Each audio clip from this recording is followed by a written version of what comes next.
Hello everyone, स्वागत है आप सभी का दांगी एकेडमी पर। तो आज के इस क्लास में हम ये देखने वाले हैं कि जो काउंसलिंग चल रही है, स्ट्रे राउंड की काउंसलिंग, उसके बारे में बात करेंगे। स्ट्रे राउंड की काउंसलिंग में हम ये देखेंगे कि चाहे वो एमसीसी काउंसलिंग हो, जिसको बहुत सारे लोग समझते हैं कि ऑल इंडिया लेवल की काउंसलिंग है, पर ऐसा नहीं है। तो ऐसा क्या चेंजेस है इसके अंदर, वो सारी चीज़ें भी हम देखेंगे। साथ में हम यहाँ ये देखेंगे आयुष यानी कि बीएमएस में क्या है, एमबीबीएस में क्या है, सभी की स्ट्रे राउंड काउंसलिंग से संबंधित सारी चीज़ों को बहुत अच्छे से समझने वाले हैं। तो वन बाय वन एक एक चीज़ों को हम मेंशन करते हुए चलेंगे ताकि आपको सारी चीज़ें बहुत अच्छे से क्लियर हो जाए।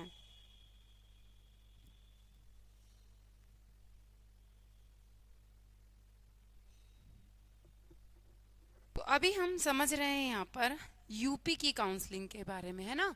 UP stray round counselling.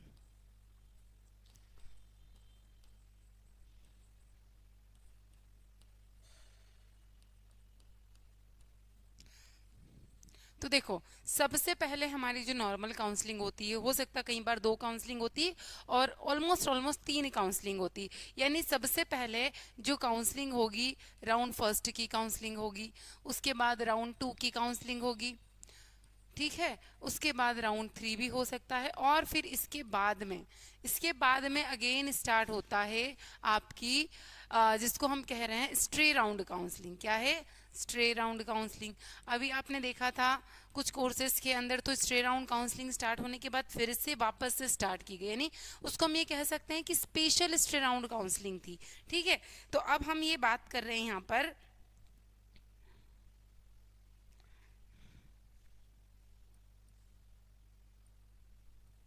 कि ये जो यूपी की काउंसलिंग है, क्या है, यूपी की काउंसलिंग हो रही है, इसमें कौन कौन सी काउंसलिंग होती है? तो एमसीसी काउंसलिंग होती है। अब ये जो एमसीसी काउंसलिंग है, इसमें क्या क्या हमें देखने को मिलता है? एमबीबीएस देखने को मिलता है, बीडीएस देखने को मिलता है, ठीक है। इसके बाद अगर मैं बात करूं आयुष डिपार्टमेंट की, किसकी? आयुष की अगर हम बात करें तो आयुष के अंदर हमें देखने को मिलेगा यहाँ पर बीएमएस।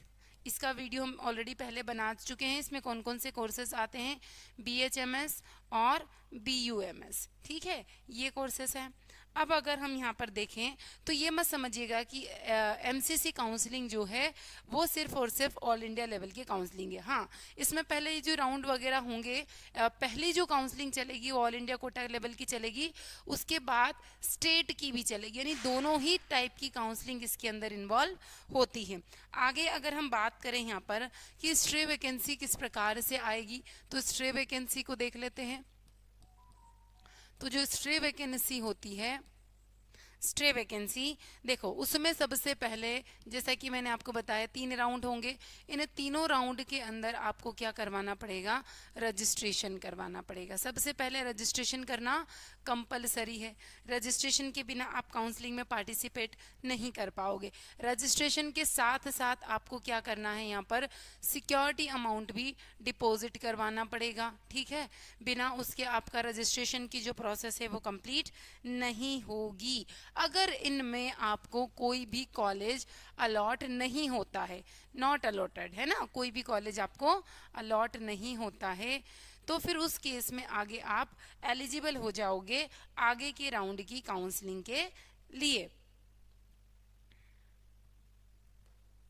तो अब यहाँ पर देखते हैं सबसे पहले कि मान लीजिए फर्स्ट टाइम पे जो कॉलेज है आपको आपको मिल तो गया, अलॉट तो हो गया, लेकिन आपको वो कॉलेज पसंद नहीं आया, आप उसमें एडमिशन नहीं लेना चाहते हो, तो आप क्या करोगे? उससे एग्जिट कर दोगे, बाहर हो जाओगे, है ना। फ्री एग्जिट बोलते हैं इसको। क्या बोलते हैं? फ्री एग्जिट बोलते हैं। ये हो गया फ्री एग्जिट। इसके बाद में सेकंड राउंड और थर्ड राउंड की भी सेम प्रोसेस है। मान लीजिए इसके अंदर आपको जो है कॉलेज अलॉट हो जाता है, अलॉटेड हो जाता है, तो हो सकता है कुछ बच्चे उसमें वहाँ पर एडमिशन ले लें। ये पूरी प्रोसेस बता रही हूँ मैं, A to Z, है ना, जो भी XYZ कॉलेज उसको मिला है। इसके बाद हो सकता है कुछ जो बच्चे हैं उन्होंने क्या करे हैं, एडमिशन्स को से फिर से बाहर हो जाएं, है ना, एडमिशन से क्या हो जाएं, ये बाहर हो जाएं, उनको नहीं जम रहा है कॉलेज, नहीं मतलब नहीं लेना है कॉलेज। तो फिर अब यहाँ पर जो आगे की जो प्रोसेस होगी वो होगी हमारी स्ट्रे राउंड काउंसलिंग के अंदर हम बात करते हैं। तो इसके अंदर भी देखो सबसे पहले आपको क्या करवाना पड़ेगा, रजिस्ट्रेशन करवाना पड़ेगा। क्या करवाना पड़ेगा, रजिस्ट्रेशन। फर्स्ट राउंड जब स्टार्ट होगा तो रजिस्ट्रेशन आपको करवाना जरूरी है। और इसके बाद आप ये ध्यान रखिए, वही सिक्योरिटी मनी आपको डिपॉजिट करनी होगी, सिक्योरिटी मनी। इसके बाद आपके पास ऑप्शंस नहीं बचते हैं, आपको कॉलेज में एडमिशन्स लेना पड़ेगा। क्या करना पड़ेगा, कॉलेज में एडमिशन लेना पड़ेगा, क्योंकि अगर आप अब कॉलेज छोड़ते ही जाओगे तो फिर आपके पास में अब कोई भी ऑप्शन यहाँ पर नहीं बचेगा। अगर मान लीजिए इस राउंड में भी आपको कोई कॉलेज नहीं मिलता है, ठीक है, कोई भी कॉलेज आपको नहीं मिलता है, तो उस केस में आप क्या करेंगे, फिर यहाँ पर फर्स्ट राउंड की बात कर रहे हैं तो आप राउंड 2 के लिए एलिजिबल हो जाएंगे। किसके लिए, राउंड 2 के लिए आप एलिजिबल हो जाएंगे। सेम वही प्रोसेस है जैसी कि हमने अभी यहाँ पर जानी है कि जैसे 1 2 3 3 राउंड होते थे, है ना। इनमें रजिस्ट्रेशन करवाया, सिक्योरिटी अमाउंट हमने जमा करवा दिया, अब हम फ्री एग्जिट ले रहे, तो यहाँ पर हमारा जो अमाउंट है ना, सिक्योरिटी मनी अमाउंट, वो उसमें से कुछ अमाउंट डिडक्ट हो जाता है। मैं इसका डिटेल वीडियो पहले ही अपलोड कर चुकी हूँ, ठीक है। तो अब आप ये जान लीजिए यहाँ पर कि चाहे आप एमबीबीएस के लिए कर रहे हो, बीडीएस के लिए कर रहे हो, सेम प्रोसेस है। वही चीज यदि आप यहाँ पर आयुष यानी कि बीएएमएस के लिए भी कर रहे हो तो भी सेम प्रोसेस है। क्या है, सेम प्रोसेस है। इसको आप लोगों को अच्छे से समझ लेना है। यहाँ तक मुझे लगता है कि अब आपको समझ में आ गया है, ठीक है। अब हम आगे देखते हैं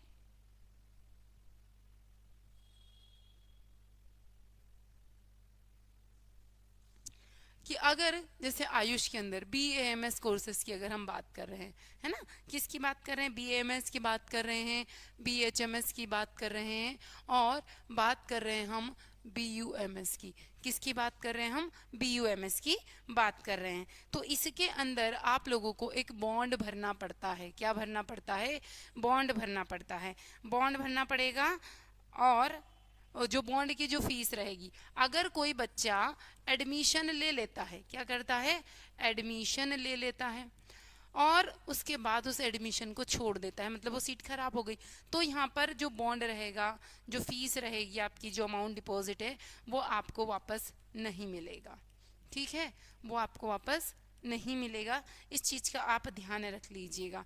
तो सोच समझ कर ही हमें एडमिशन कैंसिल यहाँ पर करवाने हैं।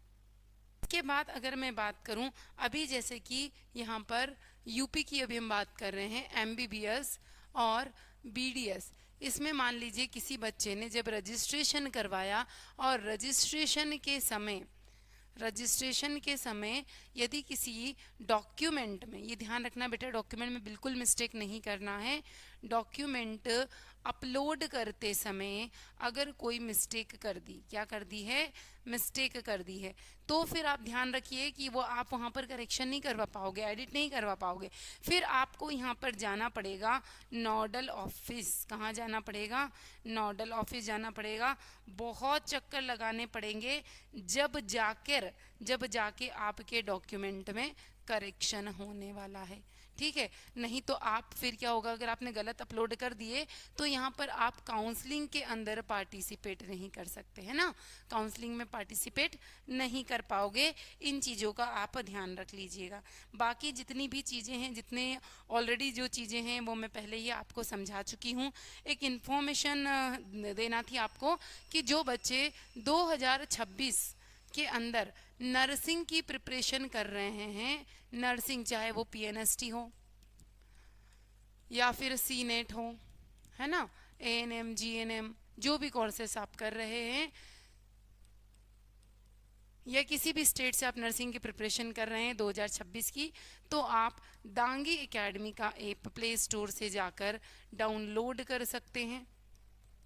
और ये जब ऐप आप डाउनलोड करेंगे, ये ध्यान रखिए, आप ऐप को डाउनलोड कर लीजिएगा। अब इस ऐप के बारे में, इस ऐप पर आपको क्या मिलेगा, जब आप इस ऐप पर जाएंगे तो वहां पर आपको एक नर्सिंग का पोस्टर दिखाई देगा। जिसके ऊपर प्राइस लिखा है मात्र और मात्र 799। अभी ऑफर की प्राइस चल रही है, बाद में इंक्रीज हो सकता है। तो इसमें आपको पूरा कंप्लीट कोर्स मिल रहा है। क्या मिल रहा है? कंप्लीट कोर्स मिल रहा है। सारे सब्जेक्ट की आपको लाइव क्लासेस मिल रही है। क्या मिल रही है? लाइव क्लासेस मिल रही है। इसके साथ साथ आपको नोट्स मिल जाएंगे, वहाँ पर पूरे नोट्स रेडी हैं। PYQs पूरे हम लोग कंप्लीट करवाएंगे, MCQs करवाएंगे, और इसके साथ साथ आप लोगों को टेस्ट सीरीज बिल्कुल फ्री ऑफ कॉस्ट प्रोवाइड की जाएगी। क्या की जाएगी? टेस्ट सीरीज बिल्कुल फ्री ऑफ कॉस्ट प्रोवाइड की जाएगी। तो एक बार डाउनलोड करके जरूर देखिएगा। अगर कोई प्रॉब्लम आती है तो वीडियो के नीचे आप जाके कमेंट कर सकते हैं। तो मिलेंगे अगले अपडेट के साथ अगले वीडियो में। Thank you.